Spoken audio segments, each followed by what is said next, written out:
you feel sort of driven to contribute to the profession that has given you so much. And I think by participating in these clinical trials, we do that a little bit. By training people, we do that a little bit. I mean, end of the day, the first and foremost objective was the quality of life of the patients we were taking care of. And all those things together were just lit a fire in me. It was just exactly what I wanted to do.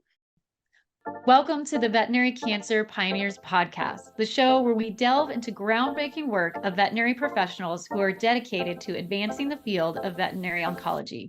I'm your host, Dr. Rachel Venable, and I'm thrilled to embark on this journey with you.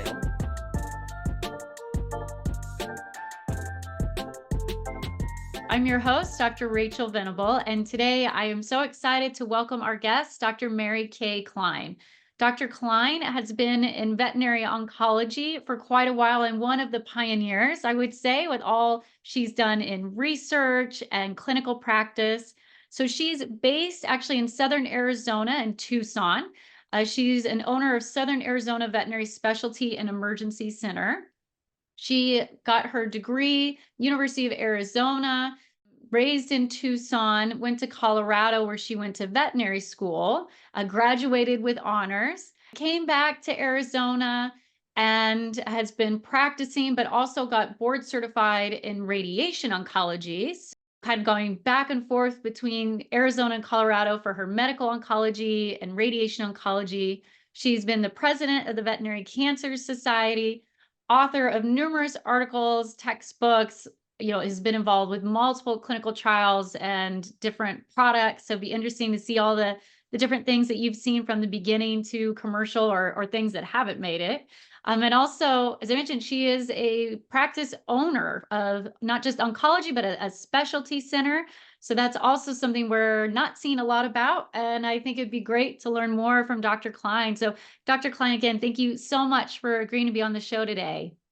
Oh, thank you, Rachel. Thank you for having me. It's a pleasure to be here, and I'm looking forward to sharing some of my experiences and my insights during this long career that I've had. So It's a very impressive one. Like I said, all the stuff you've been involved with, all the different products and studies, and Dr. Henry, when she was on the podcast, she had mentioned you and working with you on different things. And just since I'm talking about studies and different products, what's the most memorable one that you can think of, either the clinical trial or what the final product was? we were just finishing up the clinical trial for Meropitant before it went into production.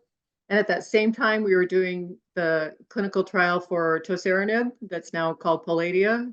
And they chose our site for an FDA audit. We did just fine. The guys who were sponsoring the studies came and kind of held our hand through all of it. That was another learning experience and probably the most memorable one from those studies. Right. The FDA, that's just kind of intimidating. When you hear those initials, I feel like even if you're doing everything right, it just makes you a little nervous. Did you have to do a lot of paperwork? What's involved with an FDA trial? So the FDA trial has certain standards that are a little bit more rigorous than some of the others. And you basically, everything you say you're going to do, you have to do. And you have to be able to prove it. And there has to be a paper trail for everything. We just had to put everything together, and then they go through it with a fine-tooth comb and any questions that they have, they bring to our attention. But yeah, it's a little nerve-wracking because you're pretty sure you've done it all right. You've been trying to follow all the rules. And so you're hoping you haven't had an infraction anywhere that you weren't aware of. It was like a 3-day visit. They literally go through everything line by line, as they should. It was great. The Meropitant was pretty straightforward. And they said, well, as long as we're here, we're going to look at the Toceranib data as well. And we were like, okay. So it was fine. Glad it all worked out because, like I said, I can imagine that was intimidating. And those are two huge products, Cerenia, Palladia. Certainly as an oncologist, we use them all the time. So that is exciting. How do you get involved? As a private practice, I think sometimes we don't really know, we always think of it as universities. And I know when I've been in practice, sometimes it was hard to know, like, how do I even get involved with trials? So how did you become such an important site for all these different drugs? Well, a couple of things. There weren't a lot of us in the beginning, and there weren't a lot of us that were really interested in participating in the clinical trials. You had to make sure that people knew that you were interested. And then you needed to do a good job to get asked to do the next one. And the ACI, the group in Washington, has been a wonderful leader in this. They really make sure that the protocols are appropriate and that they're easy to follow, and they handhold and provide all the support that you need. It's very important if you're going to participate in them, you have to have a staff member who is committed to making sure that all the T's are crossed and the I's are dotted. I mean, it's just a lot of times it's just a signature, sometimes it's a query I need to address, but they make sure that all of those are addressed in a timely fashion. Anymore, we're usually filling out the records in real time. We're filling them out as we see the patient, and it's done virtually with cloud-based systems, which is a lot easier than, in the old days when we did them all on paper and got them shuttled back and forth. But yeah, you really need one person whose job it is to make sure that all of the parameters of the clinical trial are being addressed in a timely fashion. And who would you recommend that person be? Is it usually a technician, manager, receptionist? Who's usually that in charge of the trials? For me, it's a technician. Her medical knowledge is solid. She knows what we're trying to do. Yeah, and sometimes she's involved in the study and sometimes she's just overseeing it. For at least at our site, our technician has been the key person. And that really helped. Once it wasn't my job anymore, once I had somebody to help follow me around and make sure I was getting it all done in a timely fashion, that made a difference. Oh, I'm sure that makes a lot of sense, having a point person for all this. Cause like you said, there can be extra paperwork, extra things that you don't necessarily do as part of your regular medical records. And why would you say that you are so interested in being involved with trials? You're already busy, you run a practice, you're seeing cases. So what got you into being involved with trials too? Steve Withrow was really an inspiration for me. I mean, he made oncology so much fun when I was in school, and they had all those research trials they were, involved in. And the enthusiasm was just infectious. And certainly it brought to the forefront how we never stop learning. I mean, ever. And so there's always a new question to ask. There's so many new and exciting products that are being looked at. And Steve really brought all that out, and you feel sort of driven to contribute to the profession that has given you so much. And I think by participating in these clinical trials, we do that a little bit. By training people, we do that a little bit. But his passion and his drive for oncology was really infectious. And he did it always in a very compassionate setting. I mean, end of the day, the first and foremost objective was the quality of life of the patients we were taking care of. And all those things together were just lit a fire in me. It was just exactly what I wanted to do. And I think that's one of the things I've enjoyed most about oncology is I feel like I learn something new every day. Sometimes it's a big leap. Sometimes it's just a case that presented in a slightly different way that I hadn't seen before. And it inspires you to keep up on the journals because you need to be current. You've got to be able to, and it's happening so fast that you've got to always be learning, always be adding to your knowledge base, always hopefully adding to your armamentarium. But it's a never-ending project. I've loved every minute of it, and I've been doing it for 40 years now. So. Oh, that's great. And it sounds like a good recipe to how to keep going, right? I like that you said, keep learning, find that passion. Otherwise, I think it's easy to fall into a regular pattern, but that doesn't necessarily give you as much joy at the end of the day or keeping that lasting career, when you're doing that. So that's excellent. Learning new things, keeping up with journals. And it is hard to keep up. I feel like in oncology, we've had so new products, between testing and treatments that have come out in the last few years. So what all do you do other than reading journals to try to keep up with everything? So the journals are a lot of it. Of course, I find the sites that I think I find the most useful information from, going to the meetings, and just staying in contact with my peers. The folks that I know that are similarly interested in research are always just a font of information for me. And it is a matter of just always looking and always paying attention and always learning. And then something that I need to learn more about because they're doing something I don't learn very much about, I've got to take it upon myself to do that because 35 years ago, we didn't have a CT scanner in the veterinary teaching hospital. I have one in my office now, and genomic testing unheard of. I mean, there are just so many things that I have had to teach myself or go to conferences to get caught up on. But that lifelong learning, I think, is what is so rewarding about our profession. And now that I'm teaching veterinary students, I try to instill in them, again, that part of their career is lifelong learning. If you stop learning when you graduate from veterinary school, will not be a good veterinarian. You will not fulfill the needs of your clients. You have to, I think that's what makes it wonderful. So hopefully I can convince them that's the case. Yes, I think you bring up a lot of good points, about learning more. And that's how, yeah, you can't just stay doing the same thing, whether you're an oncologist or, dermatologist, family vet, you have to keep learning. And, something I don't think I mentioned it when I was doing your introduction, but you're teaching now at the University of Arizona. So they have the new vet school there. And Mhm. are you full-time faculty there, or what is your appointment? I'm quarter time there because I have these other jobs that I have to do as well. But basically, in each of their systems classes, we teach the oncology part. And then we do an oncology selective for them. Dr. Carolyn Wood is in my office as well. And the two of us each have a quarter time commitment so that they basically have access to us all the time. And yeah, we do a whole oncology selective for them in the summertime that Dr. Wood's taken the lead on, which is awesome. A lot of their advanced clinical cases will do oncology cases that can incorporate a lot of different systems into them. And I try to always base them on cases I've actually seen. Like, hey guys, this is a case that's come in the clinic. Because we teach them differently than how when I went to veterinary school. It's all application based.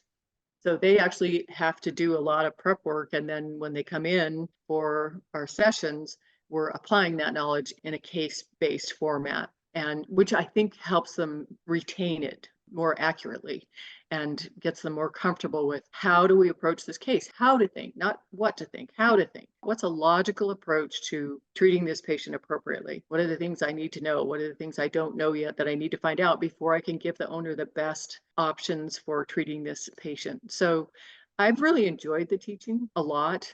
I love watching the light comes on in the students' eyes where they're like, oh, that makes perfect sense, I like watching them teach each other. They do it in a teams-based format, and sometimes one person learns it a little bit differently. People learn in different ways, and so they help each other with that. One may have understood it a little bit better. I love watching them teach each other. I love watching them get it and apply it appropriately, and it gives me great confidence that they're going to be good veterinarians in the future. Well, that's awesome. And I loved how you said it's important how to think, right? And I think in our day and age where there's so much knowledge and technology really just at your fingertips, you can find a lot of things. Our pet owners find a lot of things, they come to us sometimes with great questions. And so I like what you said about it's how to think, because that really is the really important part. Anymore, it's not the challenge of finding the information, it's knowing how to apply it. What do you do next? Thinking of that sequence. So to me, it seems like that next level of learning. Yes, absolutely. And speaking of students, what got you into oncology? Was that when you were a vet student, or were you interested in that before? Actually, my oncology rotations in veterinary school with Steve Withrow are what really piqued my interest. Yeah, that was where it all started. So, I remember it being a very busy service. I mean, we had lots of patients, but I learned so much and I loved it. And I still do. Oh, that's great. You got to do your residency there with Withrow at Colorado. So you got a lot of exposure with him. And he's a very charismatic person. He was only on, I caught him at the tail end. Yeah, he's very memorable, great guy for sure. He'll inspire you. Yes, yes, for sure. And talking about the clinics and kind of shifting gears a little bit, because I want to talk some about how you're an owner. I don't know too many oncologists that own their own practice, but I think that's great. And also, it just seems like more and more clinics are being ran by corporates or bought up by corporates, lots of different things happening in the profession. And you don't just run oncology, you own a specialty. Are you a co-owner, full owner? What does that look like? I have a partner. We co-own the internal medicine service and the emergency clinic. And then we lease to privately owned, well, actually not anymore. They've all got bought out by corporate except for one. But at the end of the day, I feel like veterinarians, we're very careful people and we care a lot. And at the end of the day, it's our license. And at the end of the day, we don't want somebody who's not a veterinarian making a lot of decisions for us. I mean, I kind of stumbled into being a practice owner. It was very early in the whole world of oncology. There weren't many of us around. I wasn't sure if I'd be able to make a living just doing oncology. Gladly, I discovered that I could. We built the first veterinary specialty hospital in Arizona. Myself and Dr. Ruben Merritt, who is an ophthalmologist, were partners in that venture. And I remember we had a party before we opened it up, and we're like, is this a good idea? We don't really know yet. If it's a good idea, this is going to be great. If not, we're going to eat a lot of hot dogs and beans for a long time. But it all worked out. And I think the big advantage to being privately owned, at least for us in oncology, is if we want to participate in a clinical trial, we're very nimble. We participate in the clinical trial. We don't need anybody's permission. I think that makes us a lot easier to work with in many ways. And at the end of the day, it's veterinarians making decisions, not a distant office figure. That's probably, I think, its biggest advantage. We can make adjustments quickly. If something needs to change, we change it. It doesn't have to go any permission, chain of events type of thing. So I've enjoyed owning my own practice. It adds to the workload because now you're managing employees. Everything's, you got to balance the book. You're very cognizant of the financial part as well as the oncology part. But when you're doing your oncology part well, the financial part pretty much falls into place as long as you're watching. It sounds really frightening, I think, to a lot of people to own their own practice. I just didn't have any other choice. I mean, if I wanted to do oncology, that was me, and it's really not that bad. It's just, it is a different hat.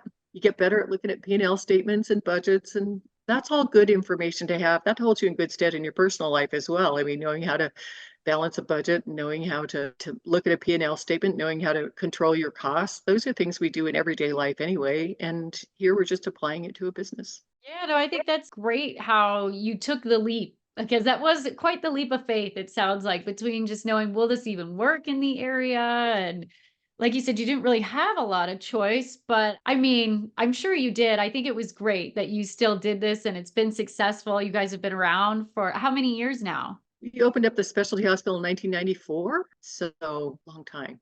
We'll be, 30 years next year. Yeah, you guys will have to celebrate for sure. Your 30th. We did celebrate our 25th. That was a good milestone. So yes.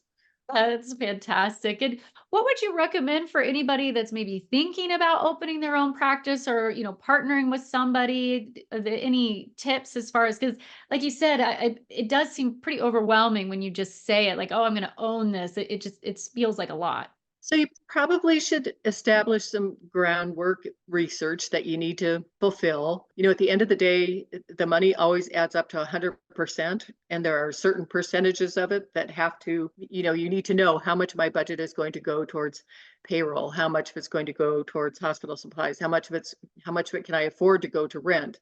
How much money do I want to have left over? How big of an EBITDA do I want to have? Having a good grasp of that, I probably could have done that a lot better. I know a lot more now than I did then. The problem back then was the graphics that they had, the templates that were in place for veterinary practices were not necessarily applicable to specialty practice, because specialty practice was just, especially practice in private practice was just starting to be a thing at that point in time. So the numbers are a little bit different depending on which specialty you're going to enter into, but that data is now pretty readily available out there. So you do need a little bit of, it's really just common sense. There's only so many dollars. It never adds up to 110%. It only adds up to 100% of your revenue. And having a good grasp of those kinds of benchmarks for your practice will eliminate a lot of the angst. You know what I mean? You're like, my numbers are online. This is going to work out. I had run a restaurant for my mom before I went and did my veterinary school career. So I had a little bit of acumen as far as payroll and taxes and those kinds of things, but I probably would have benefited from knowing a little bit more. But at that point in time, the numbers weren't even out there. We didn't know. There weren't very many. There were, I think, one or two private oncology practices out there, but most of it was still being done in academia. And Tucson's not a very big town. That was the other thing I worried about, but Tucson's been wonderful. And it's home for me. It's, my mom was born here. We're sixth generation deep. My nieces and nephews and siblings and everybody are here. And so at the end of the day, I do think it's important that you practice where you want to. And I would say for me, there's no place like home, and this is home. So. And it sounds like you've got deep roots there. 6 generations in Arizona. I don't think I've ever heard that. So that's impressive for sure. My grandparents came out here in 1925, and we still all get together at Christmas. It's awesome. So. Big Christmas parties, I'm sure. Yeah, no, that's awesome. And with running your own practice and things, and what are some of the main changes or challenges you've seen in the last, over your career? Because I'm sure you've seen it go up and down in all kinds of ways. So what would you say, oncology, and then even like just practice ownership in general, what have you seen change over the years? Oh gosh, it's kind of become a big business, which is why the corporations have become interested in it.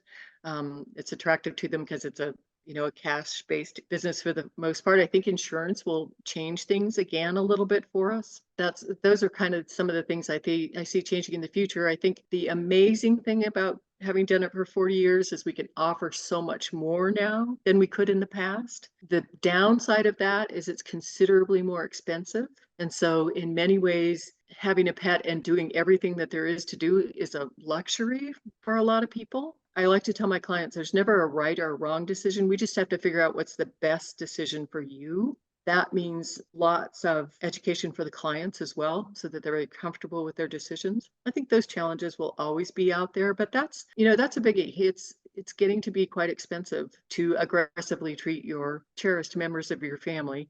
And insurance kind of carried that burden on the human realm. I think more and more of it will come into the pet realm, but in the interim, it's a challenge some days, trying to figure out what's best for everybody. Cost is interesting, and it seems like I'm hearing more conversations about spectrum of care, and kind of what they're talking about with some of those lectures is like here's the Cadillac, here's the I don't know why I did a car reference. I'm so terrible at cars. I don't know. And whatever the next the compact car here, the other things down, because I agree with you. I think it is so important to tell people there's no right or wrong answer, especially in oncology, because there's so much involved. There's finances, there's emotions, there's everything.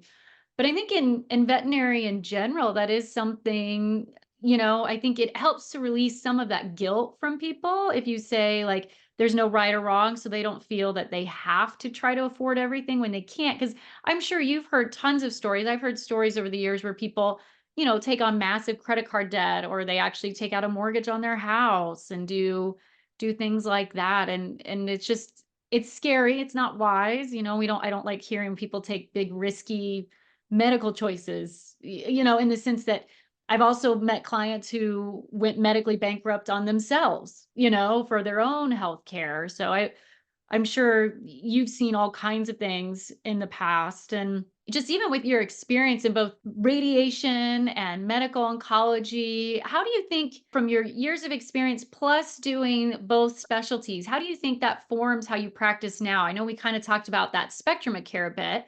Do you think, are there any other elements that you notice that maybe you do differently now than you did early on in your career? Well, early on, a lot of it wasn't available. It has always encouraged me to be very comprehensive in how I think about approaching my cases, because I have been lucky enough to have both the medical and the radiation, facilities pretty readily available. And I have been spoiled, I think, by that. I can't imagine doing without either one of those. I always want to make sure I have those available for my clients when I can. It gives you some more options that I wouldn't have. For example, the palliative radiation therapies that we do that are really, really aimed towards relief of pain. That is part of that comprehensive spectrum that you talked about. So I think I've been spoiled by doing both and having both of them readily available. And it has allowed me to be much more comprehensive in my treatment approaches. And it's allowed me to participate in some more research projects because I do have both available. So it's been good. Before I went and did my residency, I worked with the animal cancer therapy study at the University of Arizona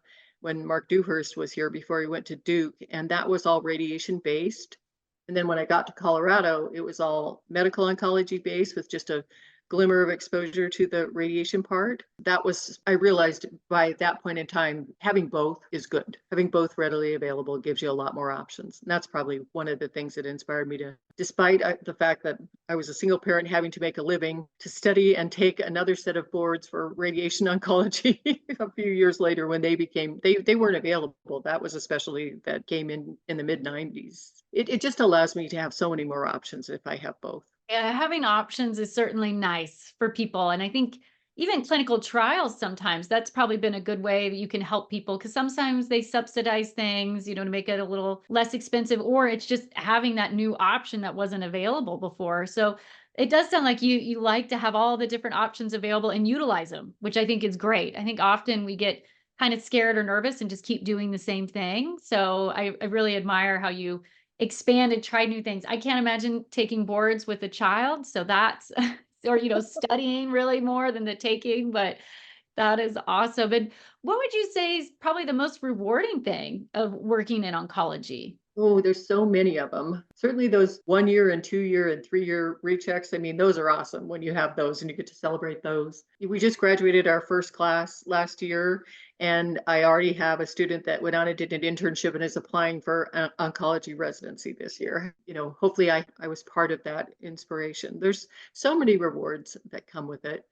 For us too, it's a financial investment and an emotional investment. You know what I mean? And that's kind of how I break it down for the clients a lot of time. But for the kids that are going to go on and do postgraduate learning, more financial commitment for them that they might have originally planned on. But there have been so many rewards in it. Watching products that we've done in clinical trials come into the mainstay treatment regimen, that's been very rewarding. Publishing papers and then teaching the students is really rewarding. It's a most fulfilling career, at least as far as I'm concerned. It does come with its challenges. You were talking about educating people as far as try to always break it down that way. This is a financial investment, which is, you can be objective about that. That's something you have to be objective about. It's a huge emotional investment, which is much harder to quantify. And a lot of times I have to remind them that the one thing I cannot do is make their pet younger. If I could do that, I wouldn't be working anymore. They have to take that into consideration. I will tell them the last thing in the world this pet wants is for you to not have a roof over your head, or for you not to be able to send your kids to college. There's just things that are really hard to quantify that are part of that emotional investment that you have to really make sure they're thinking about when they get ready to make their decision to treat, and make sure they're comfortable with their decision. And so educating the clients, I think, is also part of the rewards that I get from this. They get on the team, we do it together. Sometimes we win, sometimes we change our definition of winning, sometimes it doesn't go like we want, but we've done it together. And those things are incredibly rewarding. I agree. I think knowledge is power.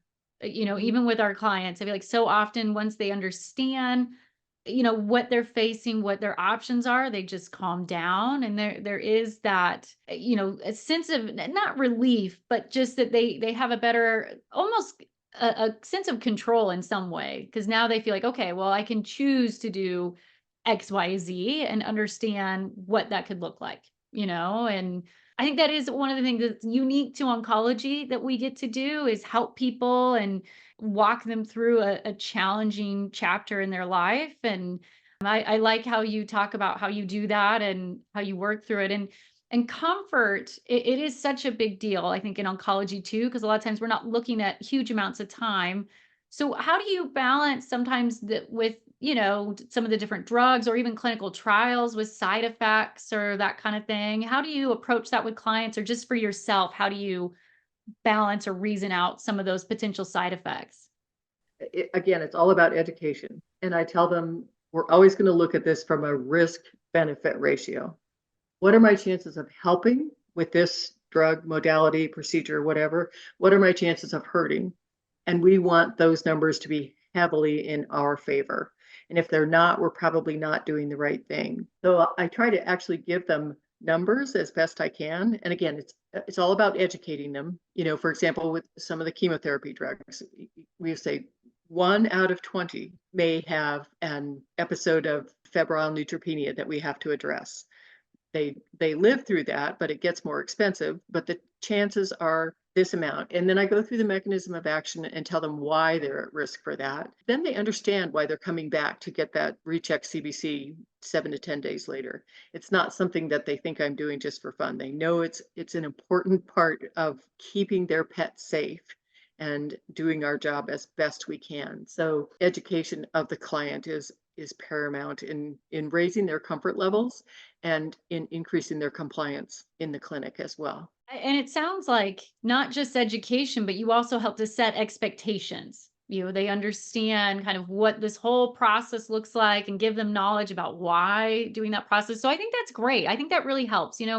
Sometimes in our society, right, it can be a little bit more litigious, and it seems like from a lot of times where people start fighting, it's all communication issues. So I like what you're saying, knowledge and setting expectations. I think that helps things set the ground level and then just building from that. And so if there are issues, then nobody is completely shocked and we know how to work through it and everybody work as a team. I think that's really the most you can hope for with a lot of those situations when things don't always go like we want.